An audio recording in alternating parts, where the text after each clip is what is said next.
natin itong kulpo medyo nag-brown po. Hindi ko talaga lagyan mantika. Ang purpose ko naman kasi saka may smoky flavor konti. Kaya sinunog-sunog ko yung putang sibuyas. Yan, pwede ko naglagyan ng konti mantika ngayon po. Mantika kasi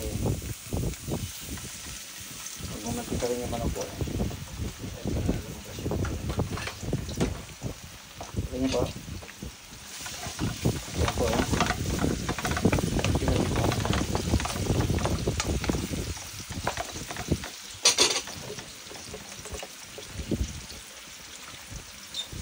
Nahalo na po natin itong ginayin natin na kamatis sa yun sa kalibyo para maganda siya. Kanya po. Pagod lang natin yan na 3 minutes na kumalis na. Nilagos na akong din tubig ko.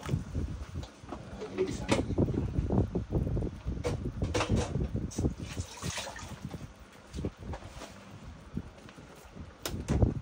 Kanya po ganda.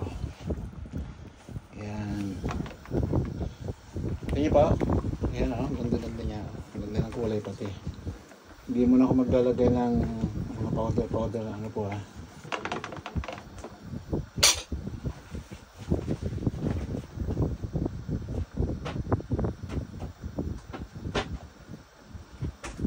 Ayun po, meron akong ilalagay dito na siguro hindi pa nasubukan po ito. Masarap din po ito, nilagyan ng alternative konti. Mga 2 teaspoon lang po. Malapad lang po yun, pero hindi siya masyado malaki. Tama na po yun 2 teaspoon. Pa yung binibigay niyang lasa pag meron siya nito. Ayan po. Kita niyo po. Ayan.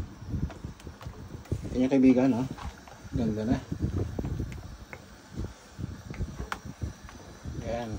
Yan ang sauce niya po.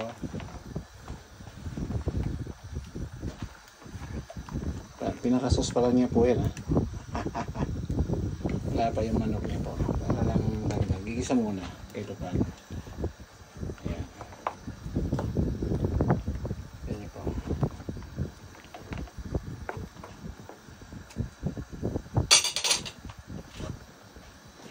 Ihalo natin yung manok po.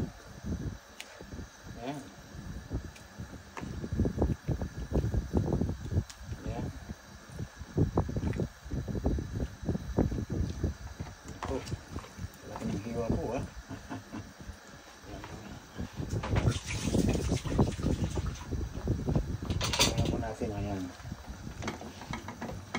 Ayan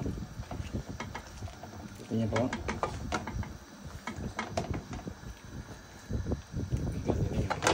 Uy, tapos gilid, kaibigan.